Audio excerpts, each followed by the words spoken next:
second.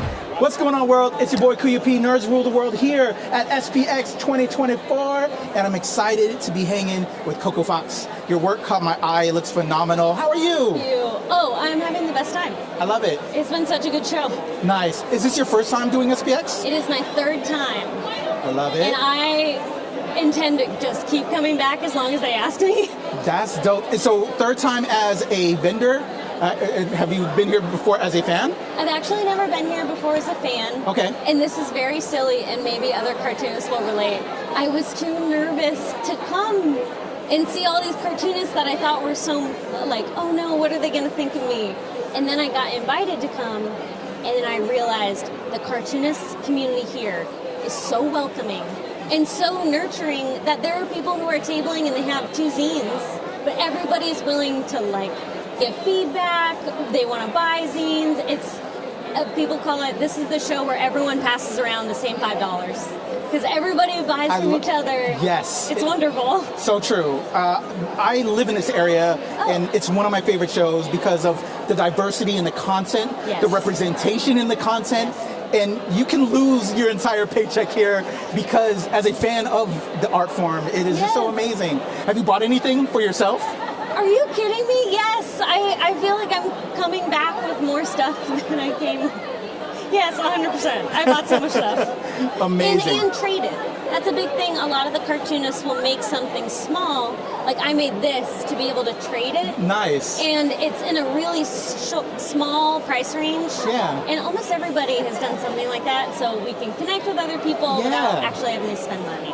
I love that. It's very fun. Show love to the other creatives out there. That's amazing. So fun. So you're here promoting your project, Let's Go Coco, Coco Fox. Is that like autobio? Tell me about your project that you're promoting here. Actually, the best way to put it is it's a kind of true memoir. Okay. And I think I put that on I put a sort of true memoir on the book. So I dig it. Let's Go Coco. It's about when in 6th grade, my best friend moves away. And I realized, I got to make other friends. Yeah. So I joined a basketball team, and it's about all the things that sort of happen at that time when you're trying to make friends and you're learning about yourself. I love that. So relatable. We all go through that. Whether boy, girl, whatever. We all live through that. Yeah. That's awesome. What pushed you to tell this story? Okay, so I went to a cartoon school, and a lot of the cartoonists from the cartoon school are here in White River Junction, Vermont. And they had an assignment that was really short. I had only drawn comics about witches. I love drawing about witches, about like silly people. And they had one assignment that was, please draw one, I think 10-page comic that actually happened. It was like you can either do a memoir or you can base it on something from history. And I just thought, this is so weird. And it's not a spoiler, it's very obvious. What about the time that I broke my arm in 6th grade during basketball? I was like, that was really weird because I broke my arm during the season and then I still played, but I went from being very good to being very bad because I was right-handed. Yeah. So I switched to my left hand. Your shooting hand was gone. And I wrote a really short comic about it. It had lots of jokes and everything, and I sort of let it sit.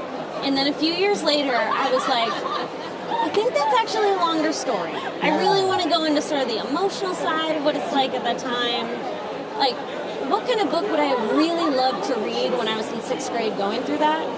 And then I just couldn't stop. I started writing it in maybe 2020. I don't know if you remember. A bunch of weird stuff happened that year. It wasn't good. And so this was sort of my lifeline during that time. It was like, dig that. What if I explore that without a big due date? Yeah. And then I ended up getting to pitch it, and now I have this book out with HarperCollins. Let's go! And Coco. I mean, come on. It's so nice. I love it. The most personal stories are the most authentic stories and the ones that really grab you.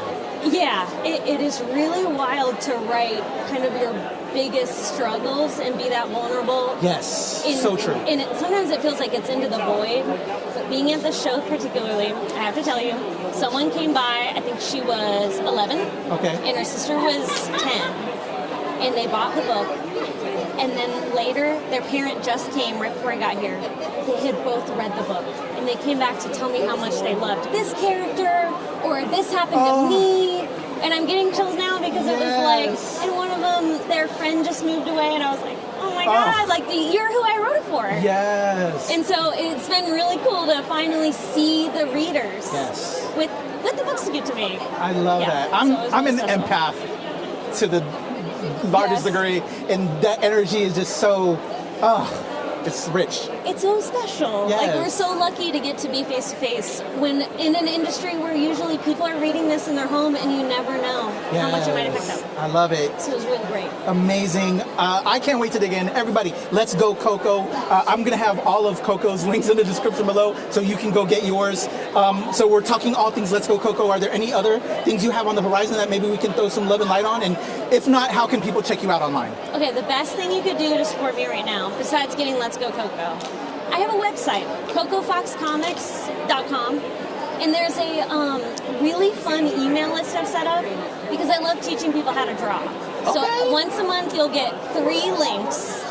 One is maybe what I've been up to, so I'll do something about SPX. One is something I found really inspiring, maybe another person's tutorial. Awesome. And then I do how to draw something.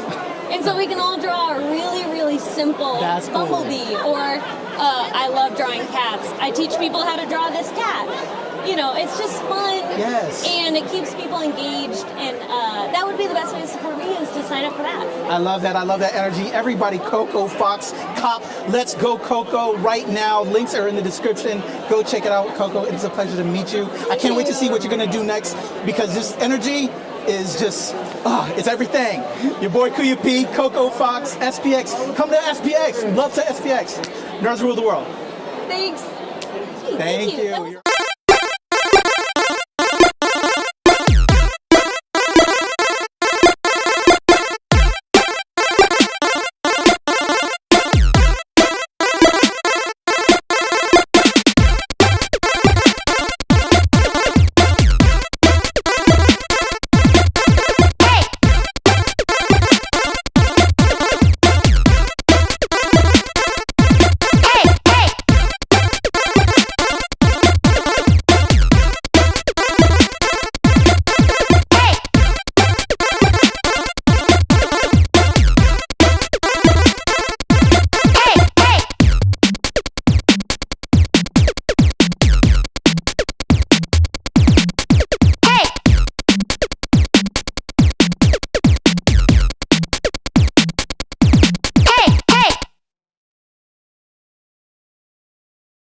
Pleasure chatting with you. Love to all my nerds who rule the world.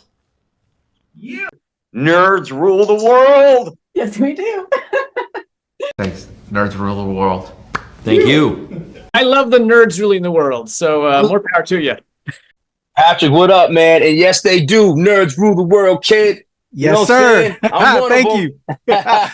It's your boy Kuya P. Nerds rule the world. Thank you so much, guys. I appreciate you. They rule the world all right. Yes. Take care, Tony. Thank you, guys.